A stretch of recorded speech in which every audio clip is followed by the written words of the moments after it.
আসসালামু আলাইকুম। প্রিয় দর্শক, বাংলাদেশের রাজনৈতিক ও সামাজিক অঙ্গনে নতুন এক বিতর্কের জন্ম দিয়েছে সুপ্রিম কোর্টের আইনজীবী অ্যাডভোকেট চৈতালি চক্রবর্তী। তার একটি বক্তব্য এখন সামাজিক যোগাযোগ মাধ্যমে ঝড় তুলেছে। তিনি বলেছেন, যদি হিন্দুরা তাদের অধিকার না পায়, তাহলে বাংলাদেশে তাদের জন্য আলাদা একটি প্রদেশ গঠন করা হবে।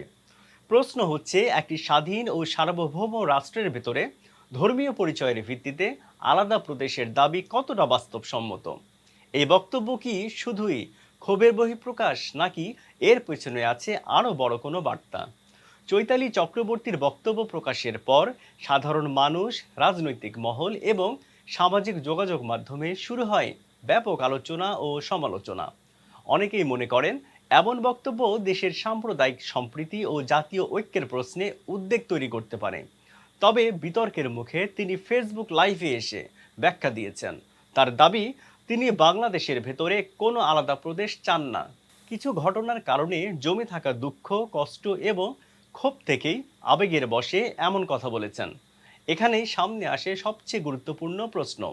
বাংলাদেশের সব নাগরিক ধর্ম, বর্ণ নির্বিশেষে সমান মর্যাদা ও নিরাপত্তা পাওয়ার অধিকার রাখে। কোনো নাগরিকের অভিযোগ বা নিরাপত্তাহীনতার অনুভূতি থাকলে তার সমাধান হওয়া উচিত আইনি ও গণতান্ত্রিক পথে। একই সঙ্গে এমন বক্তব্য দায়িত্বশীল হওয়া প্রয়োজন, যা সমাজে নতুন বিভাজন বা উত্তেজনা তৈরি করতে পারে। আপনার কি মনে হয়, চৈতালি চক্রবর্তীর এই বক্তব্য কি শুধুই আবেগের প্রকাশ, নাকি এটি একটি বড় রাজনৈতিক বিতর্কের ইঙ্গিত? আপনার মতামত কমেন্টে জানান। ভিডিওটি ভালো লাগলে লাইক, শেয়ার এবং সাবস্ক্রাইব করতে ভুলবেন না। ধন্যবাদ।